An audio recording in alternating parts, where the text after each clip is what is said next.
जय माता दी सभी को, राधे राधे। हिंदी साहित्य का सरल इतिहास देख रहे हैं विश्वनाथ त्रिपाठी का। प्रगतिशील काव्यधारा। शमशेर बहादुर सिंह यादव प्रगतिशील चेतना के कवि हैं, किंतु उनकी कविताएं मन की गहरी परतों के सांकेतिकता और बहुत कुछ चित्रकला की सहायता से खोलती हैं। शमशेर बहादुर की कविताएं शब्दों की मितव्ययिता बरतती हैं, अतः अर्थ निकालने का प्रयास काफ़ी करना पड़ता है। इसी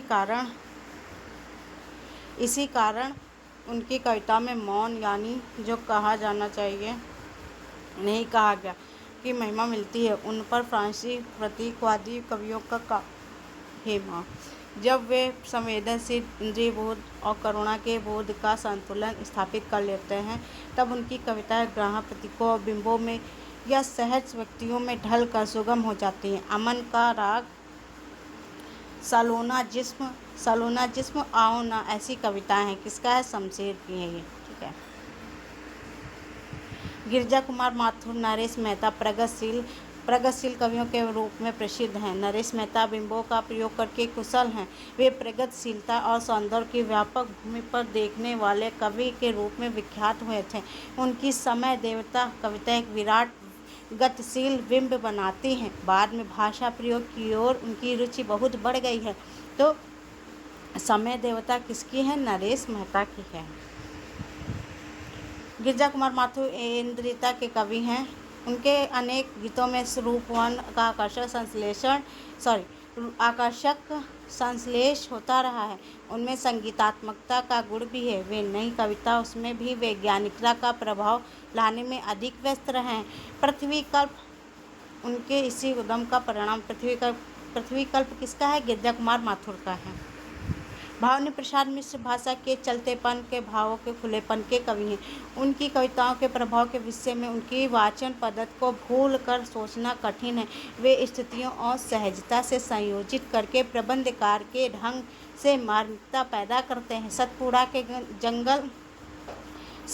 के जंगल उनकी प्रबंध प्रतिभा की झलक मिल जाती है। इसकी किसकी है? सतपुड़ा के जंगल तो भवानी प्रसाद मिश्र की है। उनके काव्य भाषा के समान भाव भी सहज किंतु मार्मिक हैं। उनकी काव्य भाषा के भाव की सहज किंतु मार्मिक है। 1964 में मुक्तिबोध की मृत्यु हिंदी कविता के लिए एक ऐतिहासिक घटना की गई। मुक्तिबोध की मृत्यु 1964। मुक्तिबोध सप्तक के कवि हैं, ठीक है, लेकिन उनका कोई काव्य संकलन नहीं छपा था। उनकी लंबी कविता में बहुत कम लोगों का ध्यान आकृष्ट किया। अंतिम बीमारी में लोगों का ध्यान उनके जीवन संघर्ष की ओर गया। मरणासन स्थिति में उनका चांद का मुँह टेढ़ा 1964 किसकी है? मुक्तिबोध की। लोगों का पता चला कि मुक्तिबोध की कविता स्वाधीन भारत का एक इस्तीफाती दस्तावेज है, ठीक है। मतलब मुक्तिबोध के बारे में लिखा है कि स्वाधीन भारत का इस्तीफाती दस्तावेज है। मुक्तिबोध अमानवीय व्यवस्थापन पे और उन्होंने प्रचलित रुग्ण सौंदर्यबोध के स्थान पर नए मानवीय प्रगतिशील सौंदर्यबोध का निर्माण किया। चांद गतकालिक सौंदर्यबोध का प्रतीक है। अब उसकी यानी अमानवीय व्यवस्था की कुरूपता पहचान ली गई है, इसलिए उसका मुंह टेढ़ा नजर आता है। मुक्तिबोध की कविताओं में व्यक्ति के दो व्यक्तित्व अंगों पर परस्पर विरोध दिखलाया जाता है। इनमें से एक मानवीय एवं आदर्शवादी होता है, दूसरा स्वार्थी सुविधाजीवी होता है। मुक्तिबोध ने स्वतंत्रता भारत में दिखाई पड़ने वाले कथनी और करनी के अंतर को नाटकीय ढंग से प्रस्तुत किया है। इस प्रकटीकरण के लिए वे स्वप्न कथा फंटेसी की शैली अपनाते हैं। मुक्तिबोध को परंपरा का गहरा बोध है। वे करुणा के कवि हैं। मुक्तिबोध करुणा के कवि हैं। उनकी भाषा शैली और उनका सादृश्य विधान बिल्कुल अपना है। वे गहन अनुभूति और तीव्र इंद्रिय बोध के कवि हैं। चांद का मुँह टेढ़ा के प्रकाशन काल के ही अलग सुदामा पांडे धूमिल के काव्य रचना प्रारंभ किया। धूमिल का रचना काल केवल एक दशक का रहा होगा, लेकिन स्वतंत्रता भारत में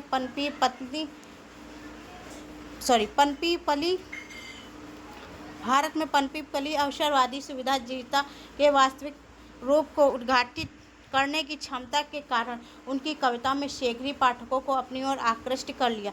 धूमिल की कविताओं का तेवर जासूसी है, जो छिपे छिपे मानव विरोधी व्यवहार को ताड़ लेती है। संसद से सड़क तक कल सुनना मुझे सुदामा पांडे का प्रजातंत्र, इम्पोर्टेंट है, पूछ लेते हैं कि संसद से सड़क तक कल सुनना मुझे सुदामा पांडे का प्रजातंत्र किसकी है ये? तो गजानन माधव मुक्तिबोध का है। ठीक है,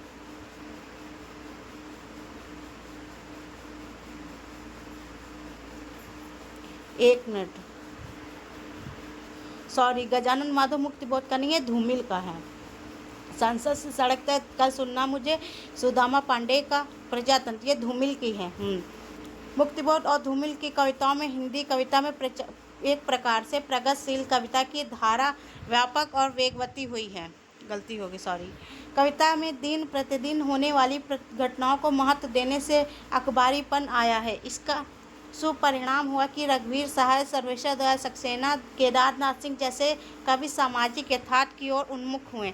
सामान्य से सामान्य एवं परिचित से परिचित स्थिति में कुछ ऐसा देख लेना कि वह पहली बार मार्मिक लगे, रघुवीर सहाय की अचूक क्षमता है। लेकिन इस क्षमता का उपयोग पहले वे अधिकांशतः दृश्यों, मन की गहरी परतों उघाड़ने में ही करते थे या व्यंग विनोद में। बाद में उनकी कविता में गहरी राजनीतिक हुई। देख लेते हैं, राष्ट्रगीत में भला कौन हुआ भाग्य विधाता, फटा सुथना पहने हो जिसका गुण हर चरना गाता।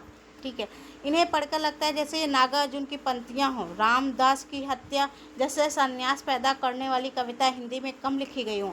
एक कविता के इस दृश्य की अति सामान्यता देखिए और इसके प्रभाव की गहराई पर गौर कीजिए।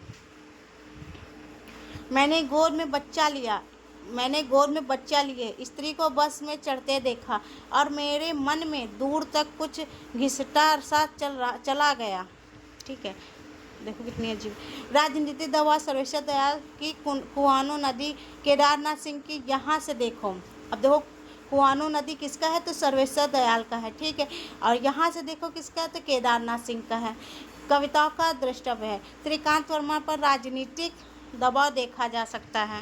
ठीक है, उन्होंने राजसत्ता इतिहास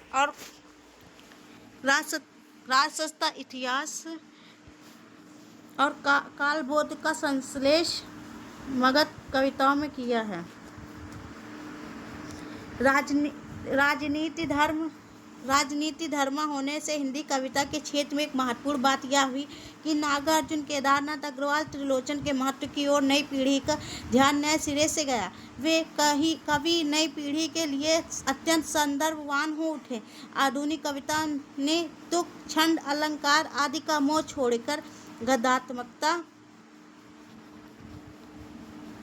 को यथार्थ चित्रण के लिए अपनाया, लेकिन व्यक्तिवादी कवियों ने गद्यात्मकता को अपनाकर भी उसे और अमूर्त बना दिया। नागार्जुन, केदारनाथ, त्रिलोचन अधिकांशतः छंदों और तुड़कों में लिखते थे। उनके यहाँ बोध और चित्तात्मकता कभी नहीं छूटते थे। उनका वाक्य गठन सुव्यवस्थित रहता है। इस विषय में त्रिलोचन की ठेठ भाषा का ठाठ अन्यत्र दुर्लभ है। नागार्जुन ने अपना बनाए हुए काव्य मार्ग भी कभी नहीं छोड़ा। वे दोहा, मंत्र, हरगंगा सब लिखते हैं बिना इस बात की परवाह किए कि लोग उन्हें आधुनिक समझेंगे या नहीं। देश अपने विविध रूपों में इन कवियों के यहाँ मौजूद है। इनके फिर से संदर्भवान होने का यही रहस्य है। इस काल के अनंत उल्लेखनीय कवियों में अजीत कुमार रहस्यमयी हैं, चौधरी आदि। इसी काल में गीत के क्षेत्र में कुछ उल्लेखनीय नाम उभर कर आए हैं, जिनमें नीरज, वीरेंद्र मिश्र, रामावतार त्यागी, शंभुनाथ सिंह, रमानाथ अवस्थी, बाल स्वरूप राही प्रमुख हैं। नरेश सक्सेना ने वैज्ञानिक चेतना को मानवीय संवेदना से संश्लिष्ट करने के अनुपम प्रयोग किए हैं। समकालीन हिंदी काव्य धारा की अनेक दृष्टियों धाराओं के कवि एक साथ रचनारत है। इसमें विष्णु खर्रे अपनी संवेदना और रूप विन्यास के लिए विशेष रूप से उल्लेखनीय है। उनकी कविताएं कहानी विधा के बहुत निकट है, तो उनमें जीवन संघर्ष के आयामों की नई पहचान भी है। इसके अलावा चंद्रकांत देवताले, मंगलेश डबरायल, आलोक धनवा, भगवत रावत, मलयच, ऋतुराज, अरुण कमल, राजेश जोशी, अनामिका, निर्मला गर्ग, विष्णु नागर, लीलाधर मंडलोई, नीलेश रघुवंशी, सविता सिंह, एकांत श्रीवास्तव, कुमार अंबुज, विमल कुमार, हरिश्चंद्र पांडे आदि हमारे समय के उल्लेखनीय कवि हैं। ठीक है, उपन्यास का देख लेते हैं। अधिकांश स्वतंत्र तो हिंदी उपन्यासों में स्वाधीनता के उपरांत उत्पन्न बाह्य और आंतरिक स्थितियों के कथानक को आधारित किया गया।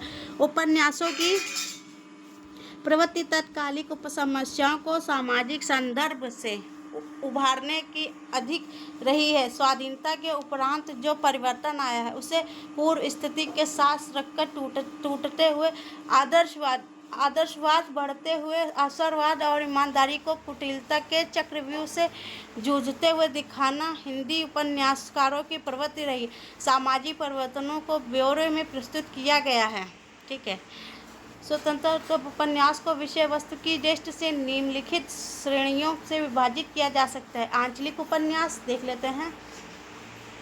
आंचलिक उपन्यासों में विकास का प्रवाह कम गतिशील होता है। इनका उद्देश्य वातावरण की विशिष्टता का चित्रण होता है। व्यतीत होता हुआ पात्र पाठक में एक प्रकार की कचोट या मोहकता पर भर देता है।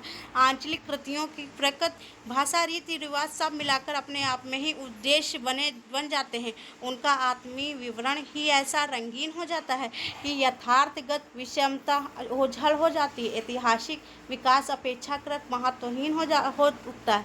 सभी आंचलिक उपन्यासों के बारे में यह कथन समान रूप से लागू नहीं होता, लेकिन सर्वाधिक प्रसिद्ध और चर्चित आंचलिक उपन्यास मैला आंचल रेणु जी का है ये आदि के बारे में यह कथन दूर तक लागू होता है। मैला आंचल की शक्ति के विस्तार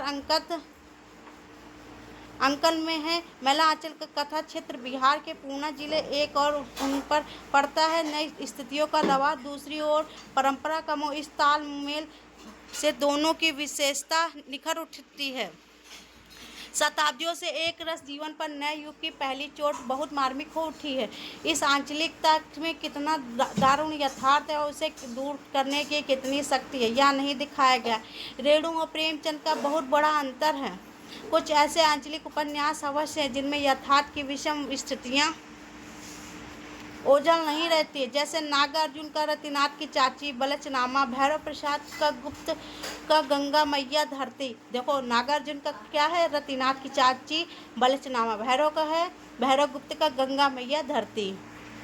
राही मासूम रजा का है, आधा गांव। इसलिए विशिष्ट नहीं है कि वह किसी मुसलमान लेखक द्वारा हिंदी में रचित उपन्यास है। यह अपने अकुंठ यथार्थ चित्रण और पूर्वी उत्तर प्रदेश के एक गांव में बसे मुसलमान ग्रामीणों की कथा होने के कारण विशिष्ट है।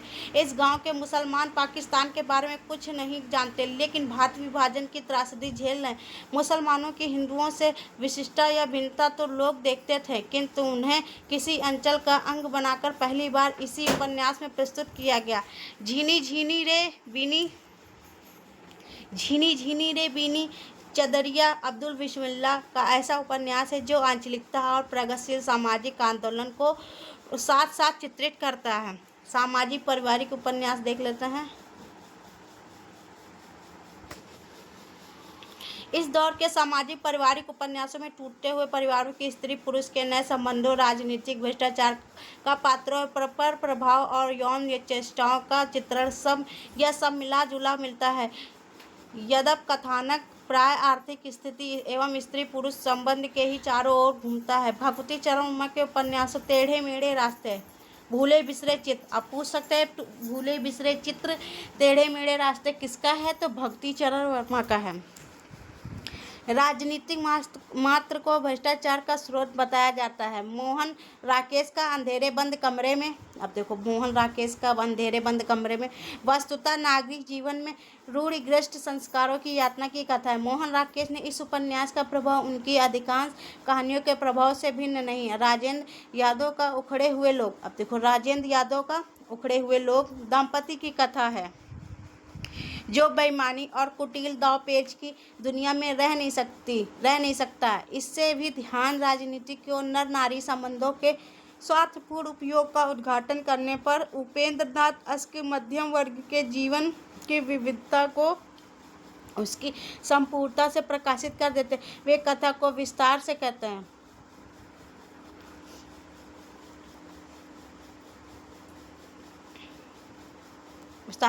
निस्संदेह अश्क ने औपन्यासिक क्षमता जो उनके उपन्यास की गिरती दीवारें पूरी तरह दिखलाई पड़ती। बड़ी बड़ी आंखें उनका अन्य उपन्यास है। कामकाजी नारी की आर्थिक स्थिति मजबूत होने के बावजूद मध्यम वर्गीय संस्कारों का आघात उसे कैसे सहना पड़ता है, इसे चित्रित करने की दृष्टि से रमाकांत का उपन्यास तीसरा देश किसका है, तो रमाकांत का है। बेघर में ममता कालिया, अब बेघर किसका है, तो ममता कालिया का है। गतकालिक नैतिक से चिपटे नवयुवक की यातना का चित्रण किया गया है। यह उपन्यास आधुनिक यौन नैतिकता की प्रतिष्ठा सहज ढंग से करता है। इधर असगर वजाहत का सात आसमान किसका है, तो असगर वजाहत का है नामक उपन्यास इस कोटि का उत्तम है।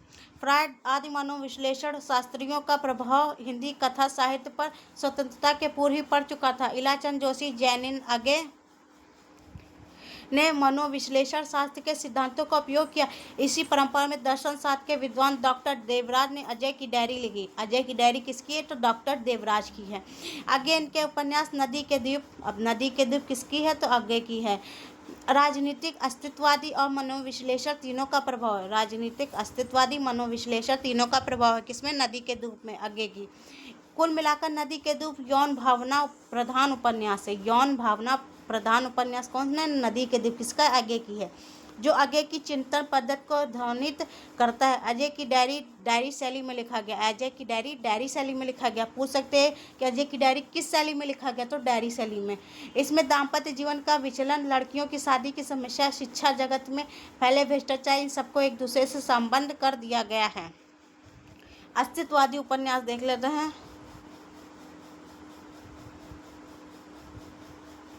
आगे का एक अन्य उपन्यास अपने अपने अजनबी, जहाँ 3-4 लोग भयंकर बर्फीले मौसम में एक घर में साथ साथ रहने का बाध्य हो गए हैं। मानो की अंतिम नियत मृत्यु उन पर छाई पड़ रहती है। मृत्यु के संदर्भ में उनकी अतीत और वर्तमान चेष्टाएं महत्वहीन और निरर्थक लगती हैं। नियत और व्यर्थता बोध उपन्यास के केंद्र में है। ऐतिहासिक उपन्यास, इसको देख। इस युग के ऐतिहासिक उपन्यास अधिकांशतः उन्होंने लिखे जो पहले लिख रहे थे। वृंदावन लाल वर्मा मृगनयनी 1950 में लिखा। वर्मा जी ने उपन्यासों की कथा वस्तु में बहुत विचित्रता एवं आकर्षण, बुंदेलखंड का जीवन सांस्कृतिक दृष्टि से संपन्न है, यह उनके उपन्यासों को पर्याप्त दिखाई पड़ता है। राहुल जी ने सिंह सेनापति 1957 में लिखा। सिंह सेनापति का नाम अंगुतार निकाय आया है। वह जैन धर्म छोड़कर बौद्ध धर्म में दीक्षित हो गया है। ठीक है। उस युग के अनेक सूत्रों को अपने युग में मिलाना इस उपन्यास का उद्देश्य मालूम पड़ता है। चतुर्सेन शास्त्री ने वैशाली की नगर वधू किसके, चतुर्सेन शास्त्री का है 1949 में। नामक एक बेहद रोमानी उपन्यास लिखा जिसमें कथा को ऐतिहासिक वातावरण में देखा गया। लेखक ने हास्योन्मुख बुद्धकालीन भारत के निवासी और मादक रूप को धार्मिक, राजनीतिक, सामाजिक घटनाओं के बीच प्रस्तुत किया गया है। इसी बीच पंडित हजारी प्रसाद द्विवेदी ने चारुचंद्र लेख 1963, पुनर्विवाह 1973, अनाम दास का पोथा 1977 उपन्यासों में द्विवेदी जी आधिकारिक वस्तुनिष्ठ होते गए हैं। हजारी प्रसाद द्विवेदी के उपन्यास देख लेते हैं। चारुचंद्र लेख 1963, पुनर्विवाह 1973, अनाम दास का पोथा 1977 है। ठीक है। बाढ़ भट्ट की आत्मकथा वातावरण के इस मन स्थितियों की तीव्रता संयम का चित्रण है। बाढ़ भट्ट की आत्मकथा ये भी हजारी प्रसाद द्विवेदी का। चारुचंद्र लेख की मूल कथा प्रबंध चिंतामणि से ली गई है। ठीक है। इसमें आदिकालीन राजनीतिक, धार्मिक, सामाजिक आदि स्थितियाँ चित्रित हैं। उस काल में अनेक धार्मिक साधनाएं किस प्रकार एक दूसरे से टकरा रही थी, यह देखने में आता है। इस उपन्यास का मूल उद्देश्य धार्मिक कर्मकांड और रहस्यमयता की निस्सारता दिखाकर मानवीयता को प्रतिष्ठित करता है। पुनर्विवाह में लोक कथा को मृक्ष कटिकम की कथा से जोड़कर कथा के कालिदास को भी ले गया है। इसमें सामाजिक विधि निषेधों की पुनर्परीक्षा की गई है। अनाम दास का पोथा छंदोगय उपनिषद की एक कथा है। अब पूछ सकते हैं, अनाम दास का पोथा छंदोगय उपनिषद की एक कथा पर आधारित है। इसमें परम सत्ता विषयक ज्ञान साधना और रागात्मक वृत्ति का एक प्रकार से सामंजस्य है। द्विवेदी जी के उपन्यासों में प्राचीन भारत का वातावरण सांस्कृतिक साधना के साथ इस ढंग से चित्रित कर दिया जाता है कि वे आधुनिक वानों की बाह्य और आंतरिक समस्याओं समाधान की व्यंजना करने लगती। अमृतलाल नागर उत्कृष्ट उपन्यास मानस का हंस 1974 प्रकाशित हुआ है। यह हिंदी के महान कवि तुलसीदास के मानसिक विकास और उस युग के विविधतापूर्ण जीवन को साक्षात कर देता है। इस दौर में बढ़ती हुई राजनीतिक चेतना के व्यापक प्रभाव को ध्यान में रखकर ऐसे सामाजिक उपन्यास लिख गए जिनसे ऐतिहासिक प्रवाह की अनुभूति पाठक को हो जाती है।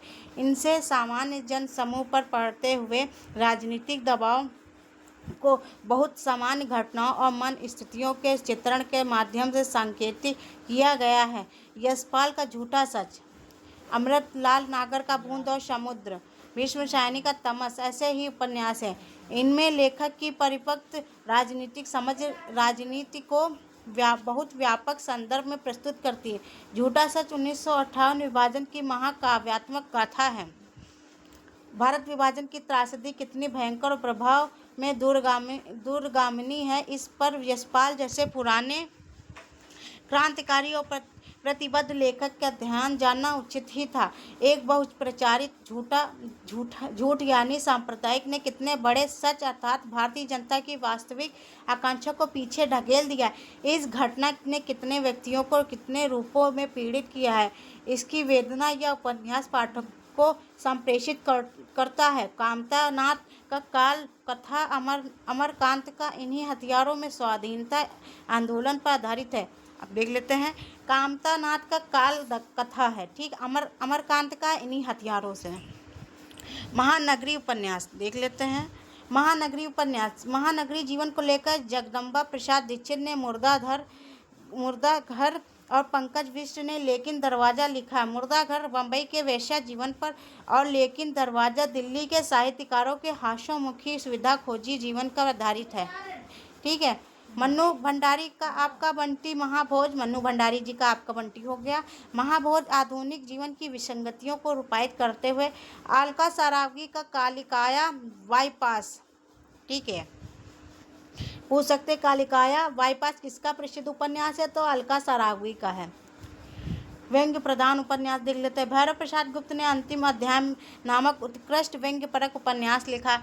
इस दौर में अन्य प्रसिद्ध व्यंग्य उपन्यास श्री लाल शुक्र का राग दरबारी, ठीक है, मनोहर श्याम जोशी का कुरु कुरु शाह, जोशी का कश्यप, क्षेत्रीय प्रेम कथा, काशीनाथ सिंह का अपना मोर्चा, शिक्षा जगत की हलचलों और चित्रण मौलिक ढंग से करता है। इस क्षेत्र को उपन्यास के विषय में रूप में चुनना महत्वपूर्ण प्रयोग है। अब देख लेते हैं एक बार फिर से।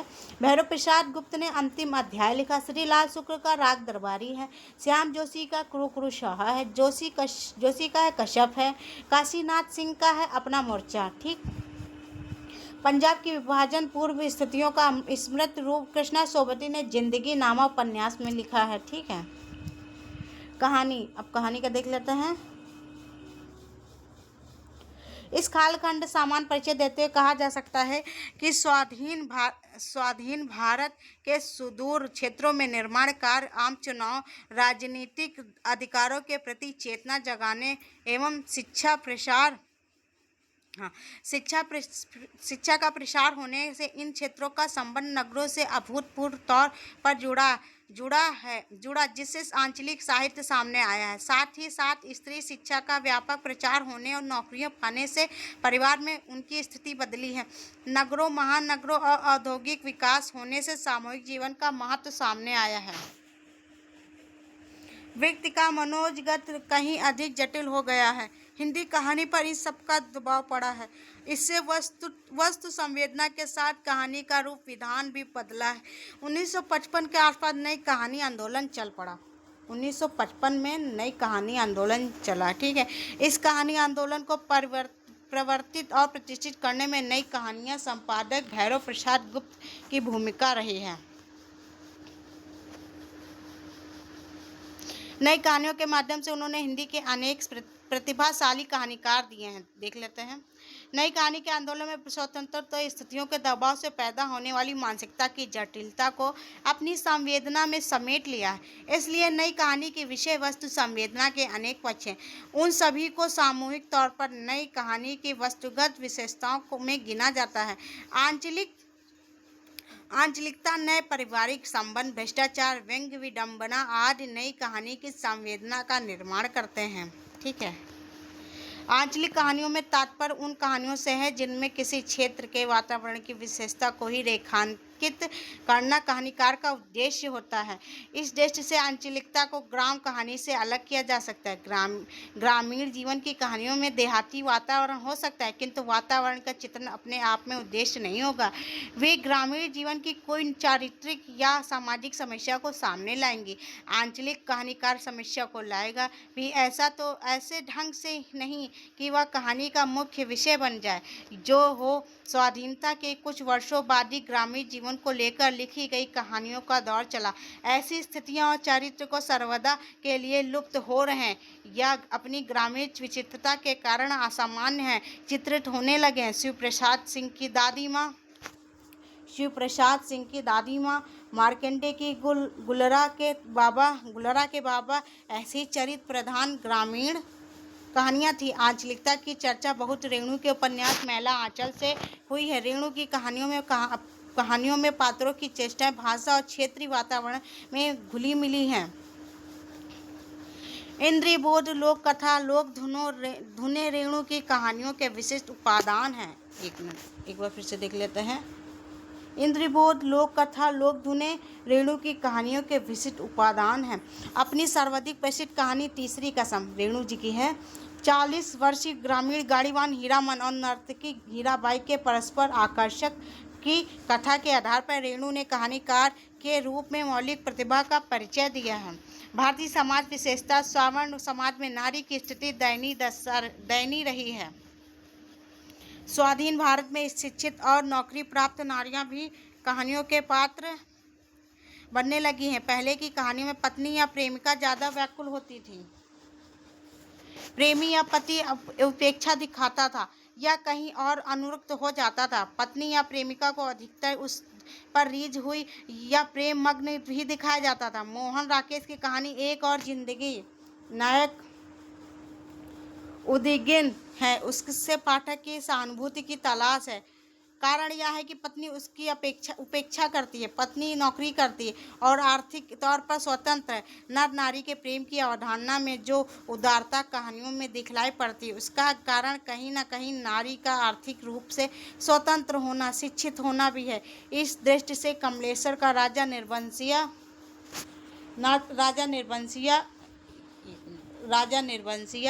रविंद्र कालिया की है। 9 साल छोटी पत्नी रविंद्र कालिया की है। राजा निर्वंशिया कमलेश्वर की है। स्त्री पुरुष के संबंध को लेकर एक साहसपूर्ण कहानी कृष्णा सोबती ने लिखी। मित्रों, मरजानी कृष्णा सोबती का है। ठीक है। बदलते हुए पारिवारिक संबंधों के साथ मध्यवर्गीय व्यक्ति अनजाने ही क्रमशः अपनी मानवीय संवेदना खो बैठता है। इसे राजेंद्र यादव ने टूटना जैसी कहानी व्यक्त की है। टूटना कहानी किसकी है? तो राजेंद्र यादव की है। आधुनिक जीवन में हमारे परंपरागत मूल्य कितनी आसानी से टूट जाते हैं। इसे सानी ने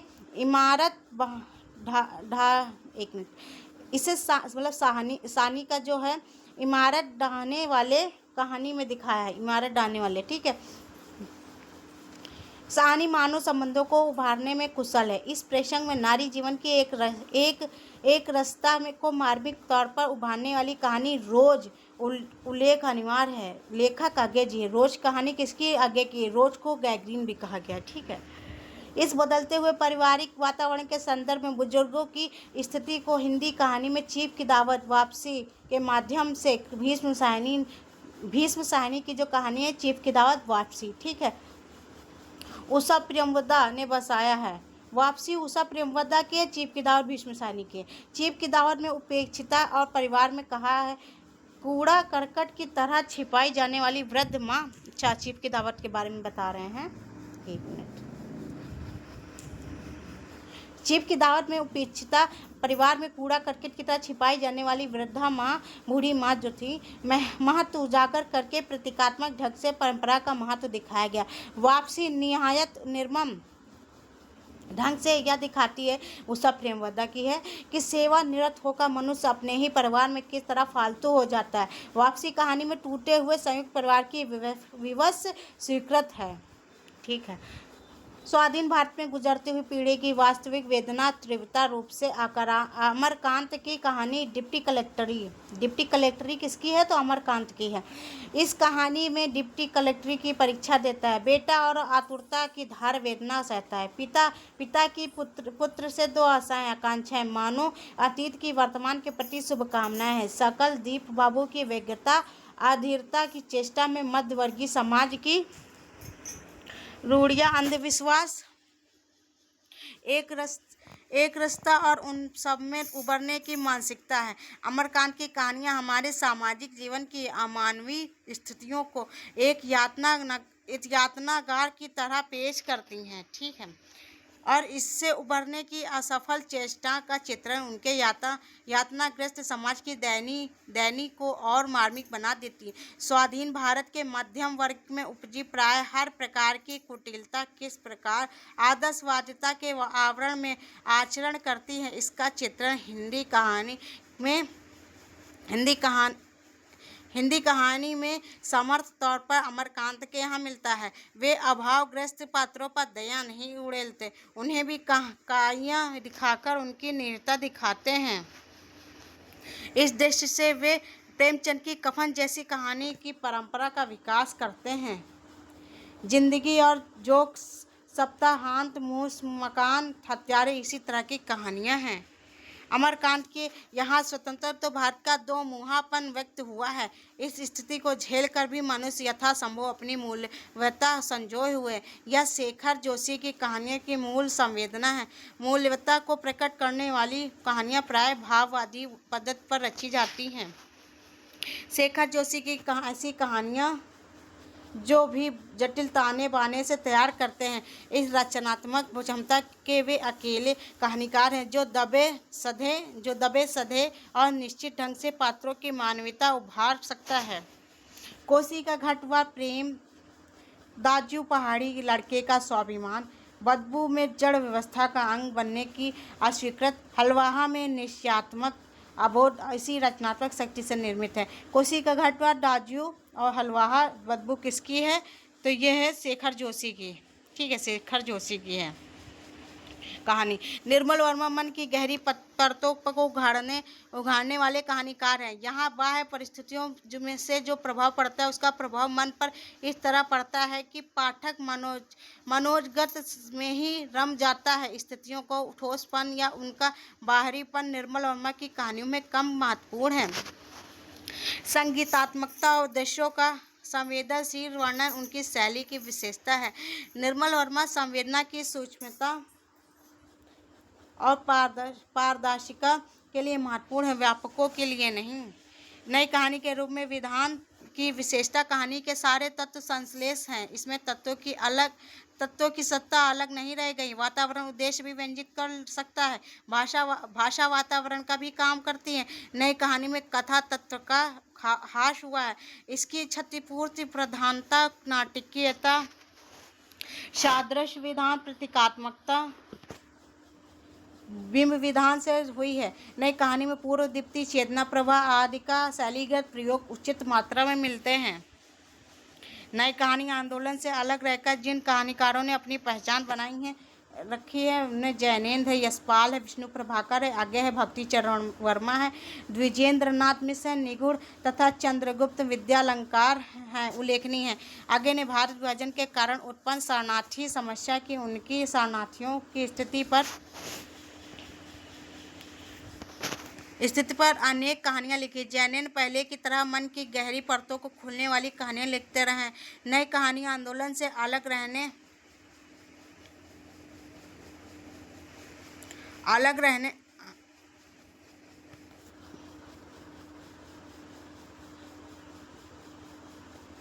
लोकप्रिय यशस्वी कहानीकार विष्णु प्रभाकर ने धरती अब भी घूम रही है जैसी अनेक भावप्रवण कहानियाँ लिखी हैं। विष्णु प्रभाकर सामाजिक जीवन की समस्याओं को लेकर हर प्रकार की मानवीय पीड़ा से व्यथित होने वाले वादमुक्त कहानीकार थे। भावप्रवण कहानियों लिखने के लिए द्विजेंद्र निगूढ़ और चंद्रगुप्त विद्यालंकार भी विख्यात हैं। ठीक है।